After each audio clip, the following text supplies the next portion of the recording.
guys, welcome back to a new episode of Dare to Be Fearless. So last week, actually, now that this episode will have aired, was a very special day called Wrongful Conviction Day.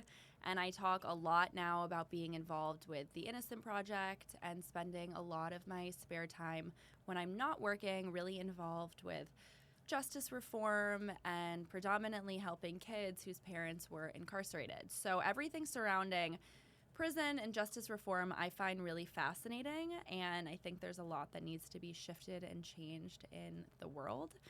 But my guest today I found a long time ago through a documentary that I saw. So before I introduce him in, make sure to follow Dare to Be Fearless on social media at Dare and the number 2 Be Fearless, as well as my personal social media, which is at Alexa_Curtis. And of course, if you want to know more about Chief Swag Officer, you can find that on social media, as well as our official website, which will have launched by now, chiefswagofficer.com. So, Ian Bick, I found you and your story 2-3 years ago because I had seen a documentary that at the time was on HBO Max called Generation Hustle.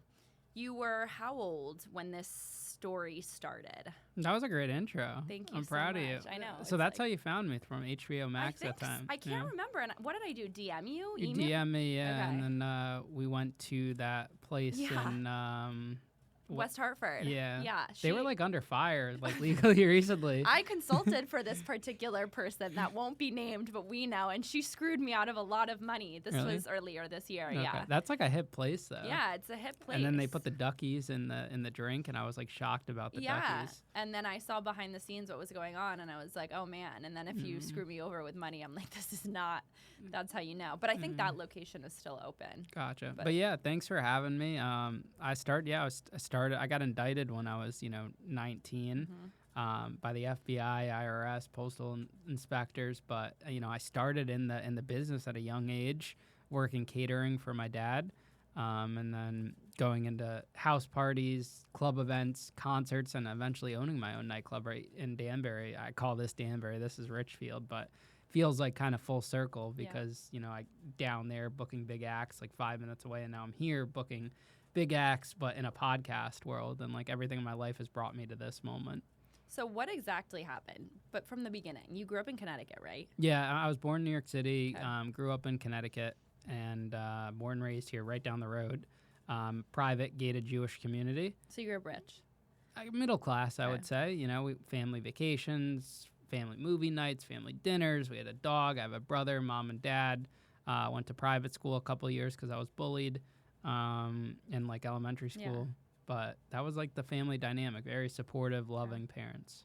So you went to private elementary school, but not high school. It was Montessori school, yeah, Okay. like fourth, where they have 4th through 8th grade in one but classroom. Isn't every Montessori school private? Because you have to pay to go to Montessori Yeah, school, right? yeah. Okay. So, but it's called Montessori school. Okay. It's different than like a private Catholic school or anything like that. And 4th through 8th grades Yeah. in one classroom.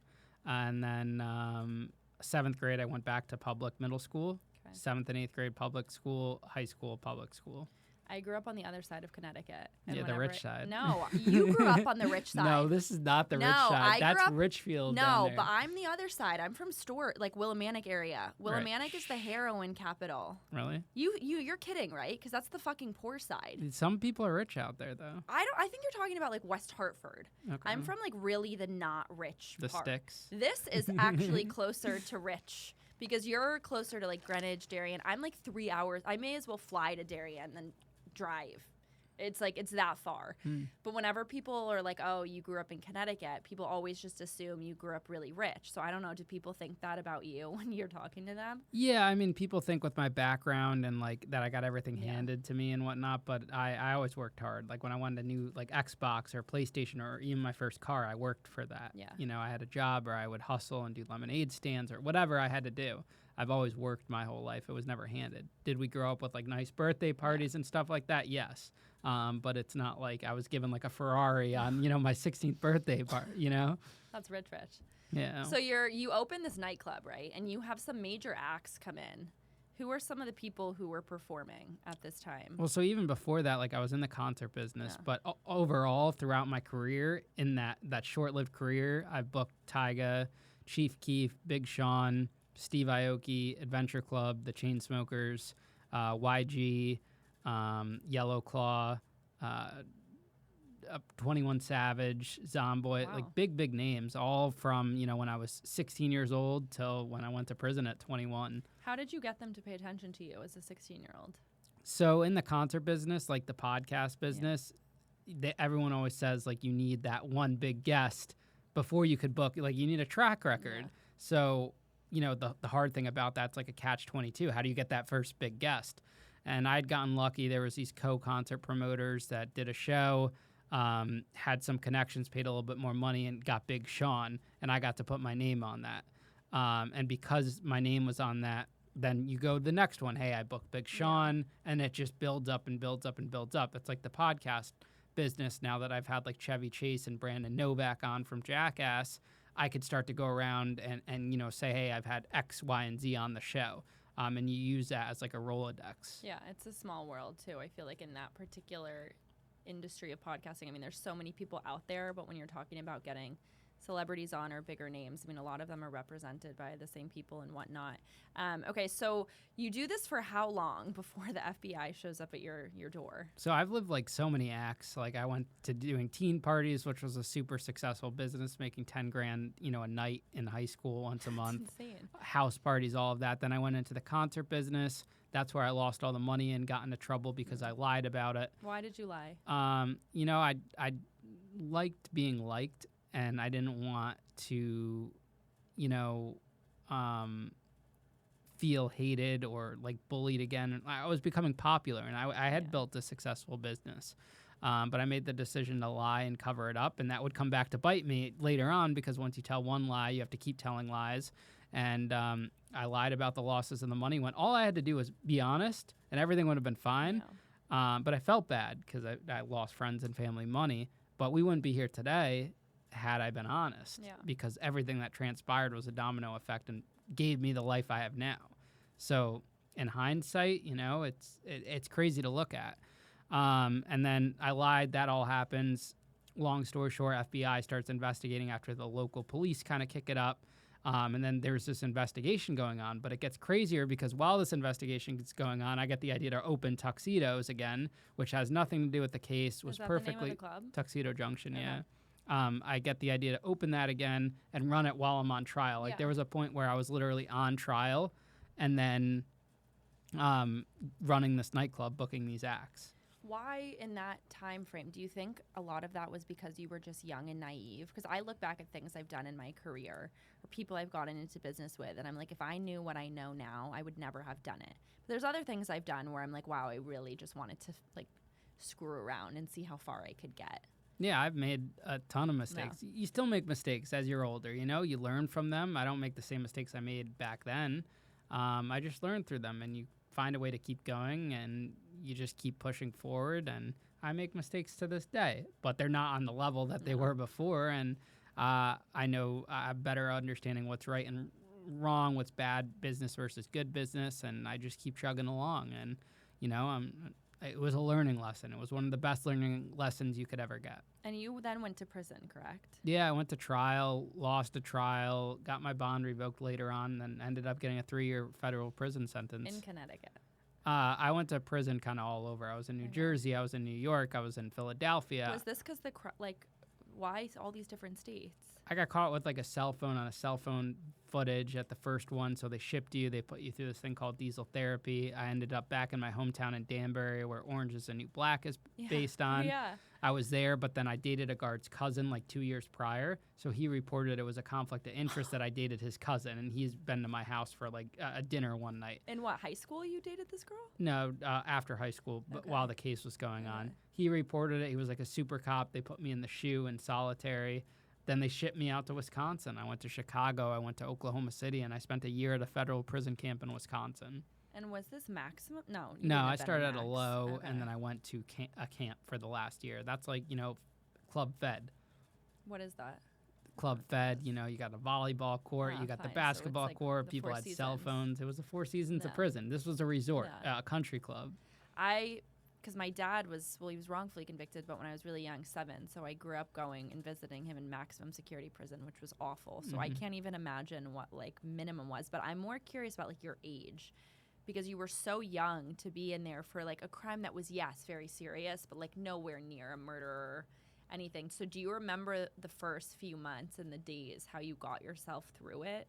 Yeah, I mean, I was 21 and I was picked on a lot in there, and it was you have to be mentally tough to survive in there. You have to kind of think on your feet, and you can't really show emotions, you know. But it was scary. You don't know because you think it's going to be like what it is in the movies, and when you get there, it kind of is like it at first, and then in the feds, it's totally different. It's like a college campus, but you're around dangerous people. People are carrying around knives, and people.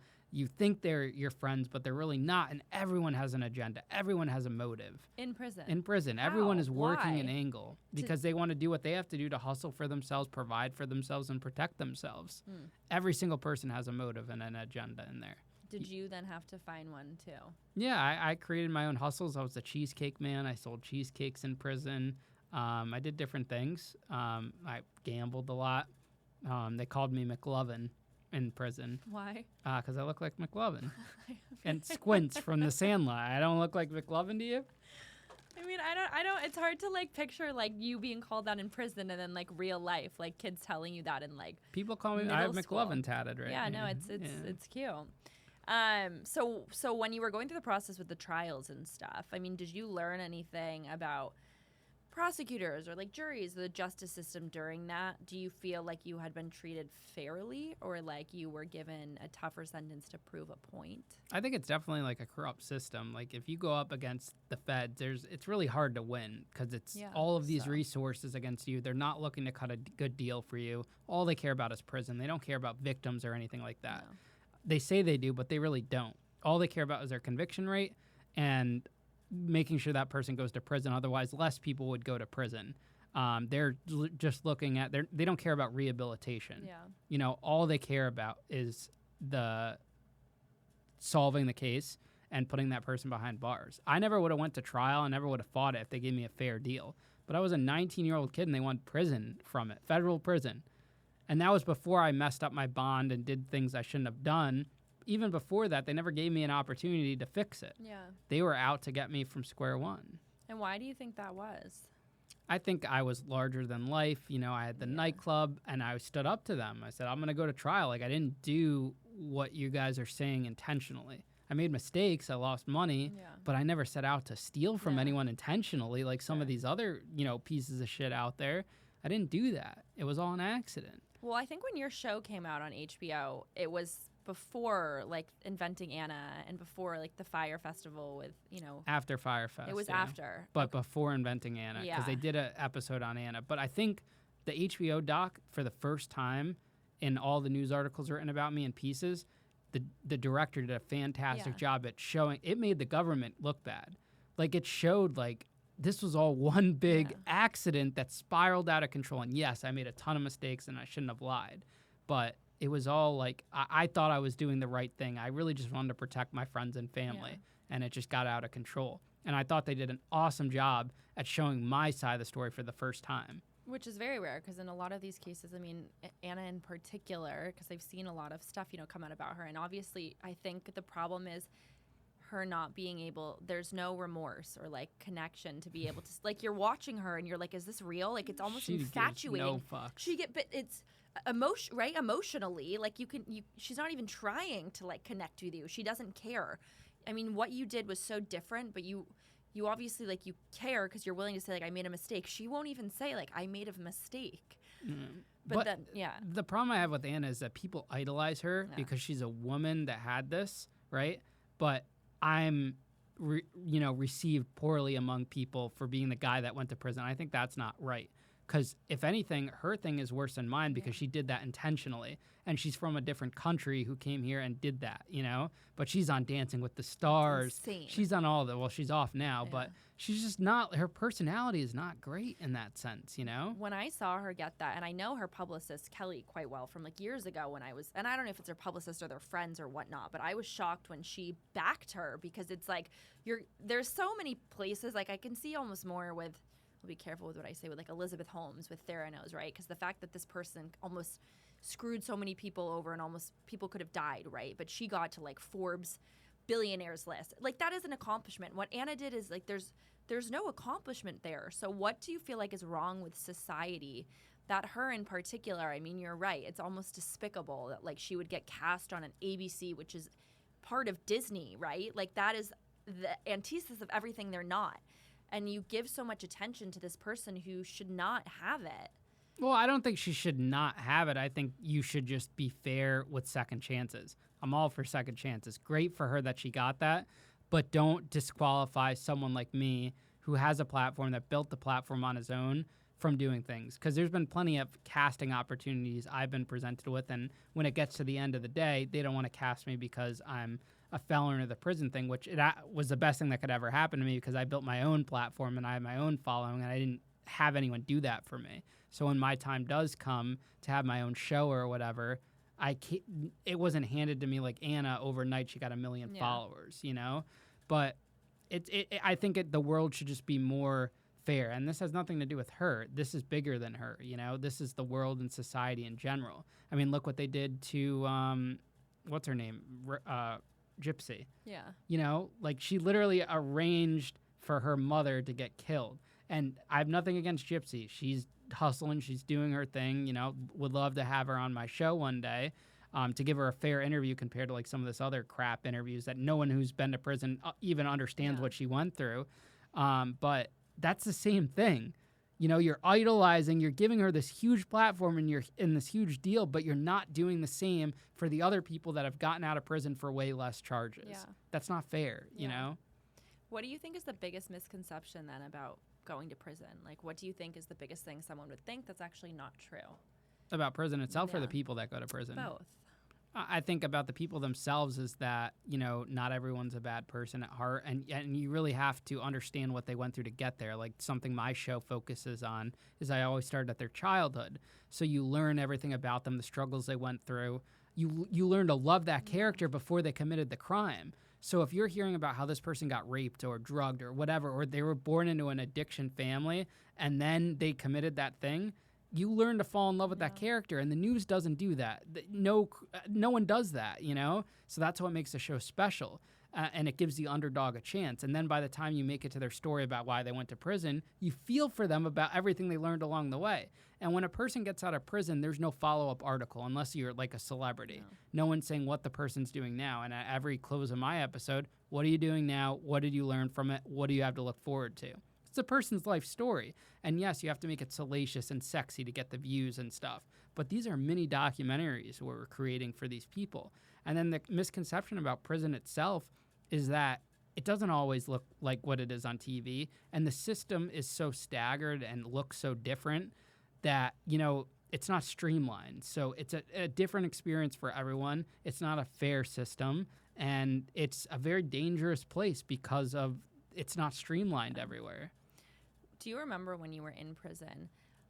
Because these Connecticut towns, and I mean, me being from here as well, I mean, some of them are very tight-knit communities and everyone knows everyone. Were you really the talk of the town at that point?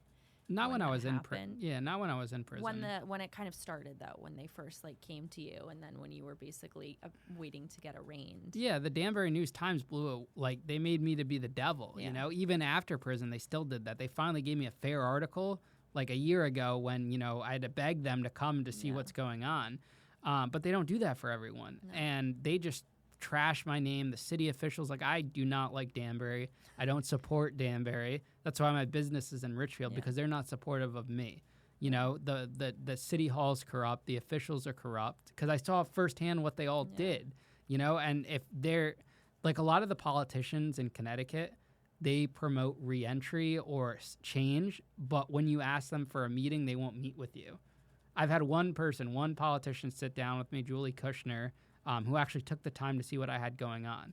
But then, like Representative Johanna Hayes, I asked her for a meeting. She's from Waterbury, from that crime-populated, you know, that they won't even meet with me. They said no. Why? Blanket. Because it's all corrupt. It's not, you know, and I have the emails. And I would never support someone like that does that. You can't preach one thing and then do another thing. And that's what goes on. In all of these other states, I go to Tennessee, I go to Kentucky, they welcome me into the prisons and the facilities. In Arkansas, where you grow up learning about these states from a state like Connecticut that they're tough on crime.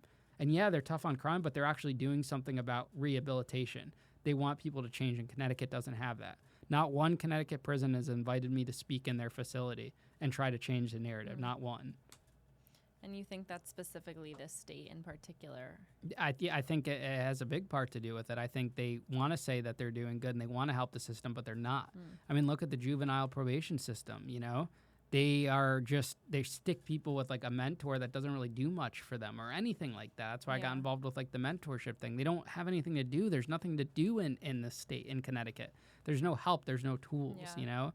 To them, it's all numbers. Who's the next person going into the prison? It's an unfair, broken system. It's a business, which is like crazy that people don't realize that. So going back a second to what is one thing that people wouldn't also expect is true or not true about actually being in prison. Like there's the people in prison, and then what about the actual experience of being there? I mean, food or like what you're sleeping in or whatever compared to what you see on, say, TV.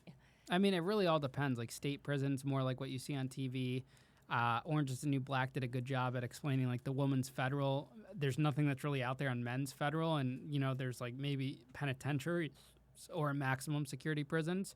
But where I was a camp. It was cushy, you know. After I got to the low, that's not really showcased, and it's a fascinating world. I mean, we were literally smuggling in McDonald's on the weekends. Do you have friends from that stuff? Yeah, I had some guys, old bunkmates that were on the show, people that support me. Because they see what I'm doing, you know? Yeah. My platform is less about me now and more about the stories I showcase. But in actual prison then, that camp seems like nice, but that first 2 years you were in like a... Low security prisons. Okay. And it's because you have a mix of, you have a guy that did a murder sentence that worked his way down to a low, you know? You have a wide range of people. That's crazy. It's very, it's not well looked at, you know? They let too much go on. Did you sleep well? Yeah, I've always slept well. You know, I think I slept the worst of my life when I was running the club and that stress, and I was very overweight and I was eating unhealthy, you know, and you're always under that stress. But now I sleep better than ever. I mean, some nights if I'm traveling or something, it's hard to sleep, but I love my Mike Tyson edibles. I get high and I go to sleep. But you don't have those in prison. No, you don't have those. But I slept okay. I was, you know, you adapt, you learn, you adapt. I've always been someone that learns, adapts, grows, and moves forward. You know, I'm a survivalist in that sense. I figure it out, and I keep moving. I mean, when we first met, I didn't have a podcast. I was just starting social media, telling TikToks. I had just quit my job. You had just told me about. I remember you were telling me like 2 years ago about it. Yeah. Yeah, I didn't know what I was going to do, and I was against having a podcast because everyone has a podcast, and it's so hard to break through in it. You know. And I got lucky. I came up with something no one had been doing before. Yeah. I learned to become good at what I do, and I just grind. Like I do all my own editing. I do all my filming. I do everything. I do the socials, the clips. Yeah. You know, it's a nonstop grind. You know how it is. You're doing that with your business now, and that's what it takes. And I figured it out. And your family, when this happened to you, because something I'm really fascinated about that I don't think a lot of people know about is kind of, I don't want to say the repercussions, but what happens to families when they have a family member who goes through the system, because it's obviously terrible for you, but there's a lot that the family has to experience, you know, from hearings and trials and whatnot. I mean, how were your parents when this first started? I mean, the family was definitely affected, you know, because you have people in your community that are like, oh, that's, you know, the parents of the kid that went to prison, and, you know, relatives, family members. If you, like my mom, it was tough on her because she has all these relatives who have never been affected by the criminal justice system, you know, and then to have a son go through that, it's tough. That whole experience, people don't, like I hear in all the people's stories I interview, their families are like the victims in a way too. Yeah. There's more than just the victims themselves that have become victims, you know, and you're kind of, they always say in prison, your family, your loved one is kind of doing the bid with you. They're in prison with you. Was there any probation period that you had to go through when you left prison, or you basically walked out and you were free to go? No, I did 3 years probation. The first year was on house arrest, which half of that was during COVID, so the whole world was on house arrest. Yeah. I did that. I got off in 2022, got my passport back, quit my job a couple months later, and built this. And I've been doing this since January 23. I started the podcast. August 22, I started TikToks, and I'm just growing it. Now we have, you know, almost 2 million people across all platforms, 700,000 listeners, and it just, it's constantly growing. I'm doing 5 episodes a week now. That's so many episodes. And I want to beat the competition. I think the only one doing that to that level quality-wise is probably Rogan. Yeah. And I want to be up there. I'm very ambitious, and they're good quality shows. Like, I'm doing full interviews. It's not just like bullshit interviews, the same thing where you see if one celebrity goes on one podcast, he goes on 10 others, you know? So, and my day will come. I'm just going to keep at it, keep growing it, and make it the best I could be. I also feel like your topic is so interesting and so niche. So I feel like anyone else who's sitting here listening, like, oh, I really want to start something based on a story. I mean, yes, you have to, I think podcasting and interviewing people is certainly a craft and having that on-camera presence. But if you have a story like yours, which is like 0.01% of people, and you're able to spin that into something, I mean, that would, I think, naturally build a following if you also put in the work in comparison to, say, somebody just posting about fashion or business online and just kind of running with it. Yeah, I think the stories that we share are very interesting. And I think everyone has their place in the world for a podcast. Like, everyone has their own niche. There was a prison genre that came out of COVID, prison TikTok, prison YouTube. And I think I was the first person to really kind of professionalize it in a different way. And you have me, who's been to prison, who is this weird, like, McLovin-looking person with the glasses and the red cheeks. And I interview these people, and I let them talk, and I let them listen. That was one of the biggest hurdles I learned as an interviewer, to just shut up and let them talk. You set them up for the story, because that's what people want to hear. I always tell people, like, some of the guests that come on, you didn't really say, like, 5 words. Was it a bad episode? I said, you did great. Yeah. You told your whole story. My job is to sit there, set you up for it, get you comfortable to tell me that story. And you're comfortable because I was in your shoes before. So you're going to tell me your deepest, darkest stories about getting raped in prison or having to stab someone or whatever, because I've been in your shoes. Have you ever had someone come in and who shares a story and then is reached out to by somebody who works in the prison that they were in, or like saw something online, or does that not happen? Yeah, people reach out. I've had guards that were I was Really? in prison reach out with. And say what? They were just like, they were checking up on me or saying good job. Like, I have a huge support. Like, something about my platform is I'm very pro law enforcement. Like, I have law enforcement on, so I have law enforcement reaching out to me all the time. In that and supporting the show, where they'll reach out to people, and people get touched by these stories. They relate. These people are relatable because they're everyday people. It's not the same celebrity. Yeah. And I'd love to have more celebrity stories, the ones that are open about talking to prison. We're talking to people. And I feel like, like what Alex Cooper did when she went to Spotify. She started getting the celebrities, and it kind of expanded her. And I think I'll get to that point, but I'll never forget about the little people, the average stories, because that's why I could do 5 episodes a week, because there's millions of people that went to prison, millions of law enforcement, addicts, all of that. That will never run out, that's always there. And the more I do, the more comfortable people will get. Yeah. But when I have more celebrities on that are willing to share their story, that gives people hope. Who are some of the biggest names that you've had on your show? Biggest would be Chevy Chase and Brandon Novak. Those are like following-wise big names. But then there's like average people that have crazy stories that have built platforms, like JD DeLay, the cat burglar, Jennifer Gomez. Like, there's people like that. Johnny Mitchell has a huge platform that are mainstream in my genre, but not necessarily mainstream in the world. But, we're making connections, we're meeting people, and we will get those celebrities that have been to prison that are willing to talk about it and come on it. Who are some other people you can think of who are on that celebrity level who have gone to prison? I mean, who would you like to have on your show? There's a ton. I mean, you have, Mike the Situation, whose agent keeps telling us no. You have Jelly Roll. You have Robert Downey Jr. You have so many people, Tim Allen went to prison. There's a lot of people, a lot of celebrities. Then you have all like the female, stars and reality TV stars that went to prison. Teresa Giudice, things like that.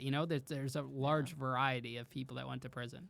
When they took your phone in prison, you had no access to social media, nothing, right? Nothing, but there are contraband phones in prison. So I was on Facebook, guys, or on dating apps. You're kidding me. FaceTime, Snapchat. What is a contraband phone in prison? It's a cell phone. There's not really iPhones because it's hard to charge them, and you need phones where the batteries pop out so you could put the battery somewhere else. and hide it. You never want to keep because the phones go for thousands of dollars. So you want to keep your phone separate from the battery. If you lose the battery, it only costs a few $100 to replace. So what, you had a phone? Yeah, I had a Boost mobile phone plan, $50 unlimited, and you would hide it. You would do different things, and everyone has a phone. Especially at the camps. If you walk down a hallway at night at a camp, everyone's bunk is lit up by the glow. And the guards don't care. Oh, they do. I mean, they'll find it, catch you, you'll get in trouble, you get shipped to a higher security prison. But it comes with the territory, They should just give everyone cell phones, and they're doing things where they're giving like iPads to people and whatnot.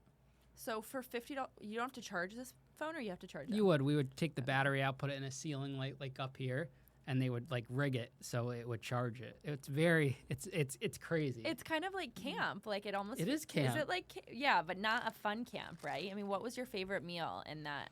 We would make a lot of meals. Okay. We would get creative. The chow hall food, the cafeteria food would always suck. I worked in the bakery though. We had like a scratch bakery. Wow. And then people at the smaller facilities, it's more seasoned food and it's better. But we would make and with commissary food and a mixture of stuff we smuggled out.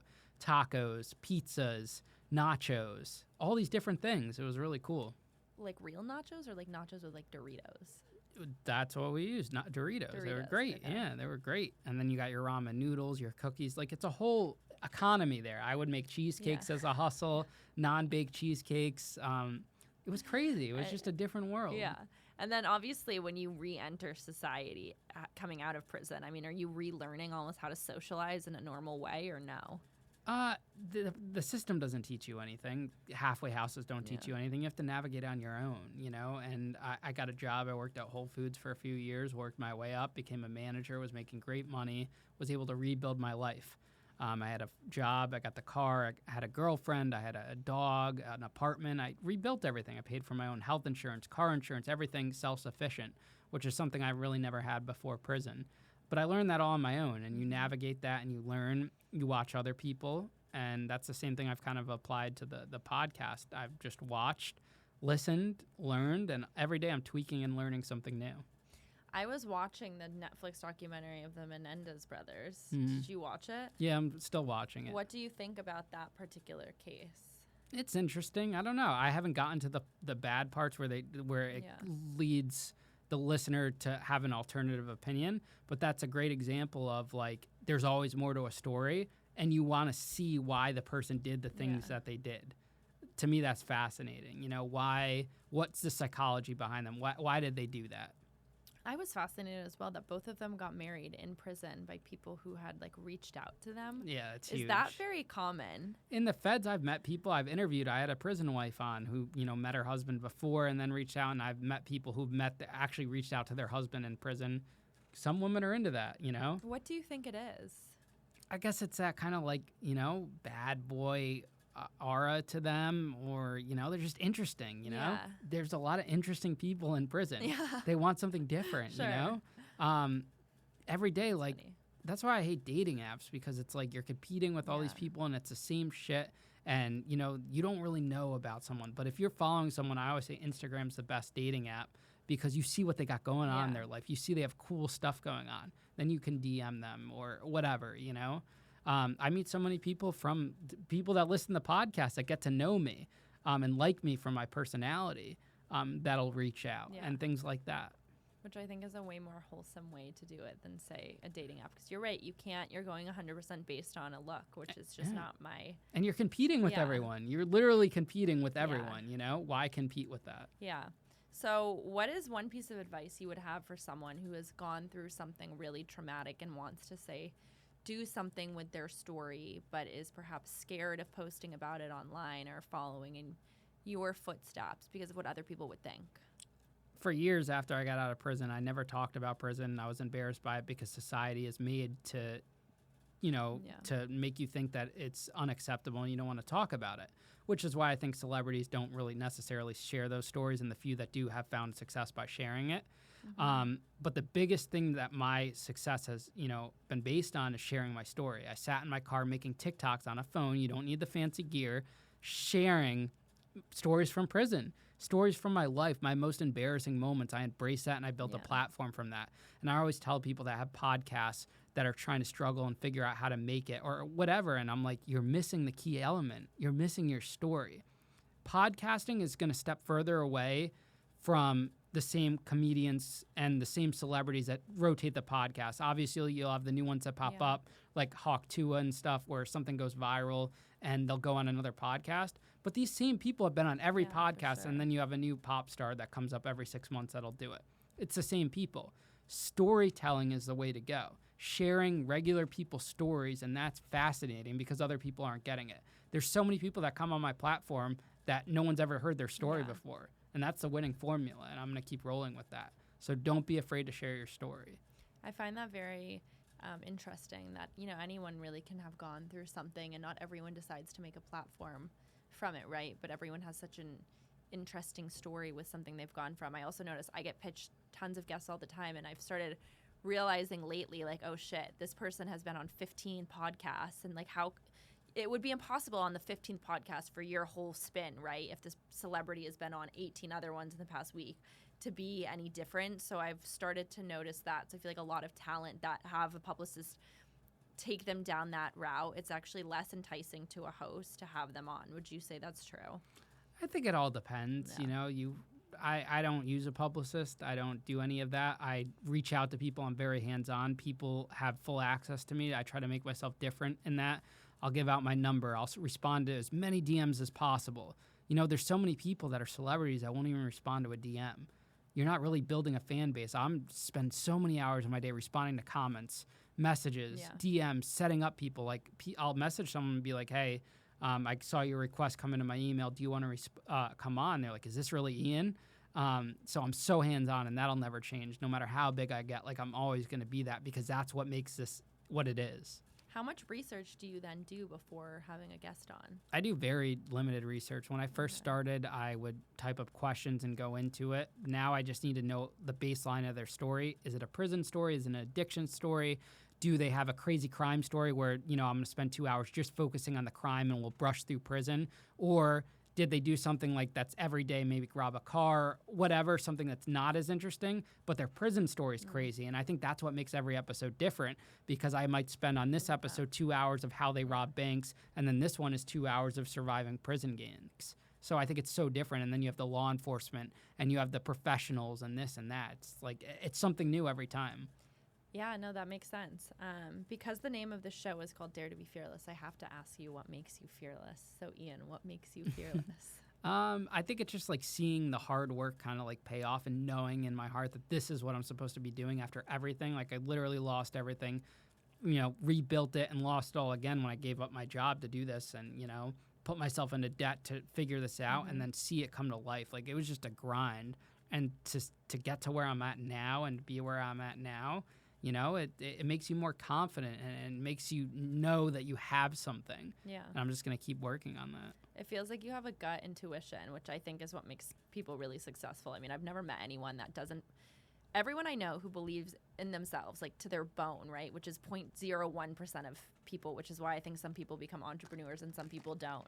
There's a different mindset in being able, as you said, to go through the debt and the highs and the lows to become successful, because so many people give up because it's incredibly hard. You have to fail to succeed. You really have to. And I always believed that at a young age, and I didn't know that those failures weren't the failures that were going to take me to the success, because I had to keep failing and keep learning, but it got me to where I'm at now. Where can everyone find more about you and the show and whatnot on social media? If they just go to ianbick.com, that links to everything. And you Google, it all comes up. It's either Ian Bick CT or just Ian_Bick or Ian Bick on everything. But the website can link to my episodes, which are on YouTube, Spotify, Apple, my social media, and all of that. I'll link them as well below in the notes. Thank you so much for coming on. I'm so glad that I watched that, because I remember actually the HBO one. There was multiple people. You're right. I think Anna had 10 episodes. 10. They didn't get Anna, though. They did like a knockoff of her. I actually had Syed on my show recently. Who's that? He had one of the episodes. Okay. He was the teenage Ponzi scheme guy, the college Ponzi. I think I remember He has a crazy story, went to prison, all of that. So he was on the show. It was cool to reconnect and see the growth, Yeah. Because when we all did that, we were young, we were fresh out of prison. Yeah. The mindset's changed. Yeah. So we have different outlooks on life now. No, of course. That was how many years ago? 2019 we filmed it, or 2020 we filmed it, came out in 21. Yeah. And you also said that it's not out anymore, so if someone wants Yeah. it, they can just DM you. If they DM me, I send them the private Yeah. link. Well, thank you for coming Yeah. on. Thank you, everyone, for tuning in to this episode. If you want more from Dare to Be Fearless, head to the show notes. I link everything there. And of course, because this particular episode has to do with the justice system, I'm on the board of the Innocence Project in London.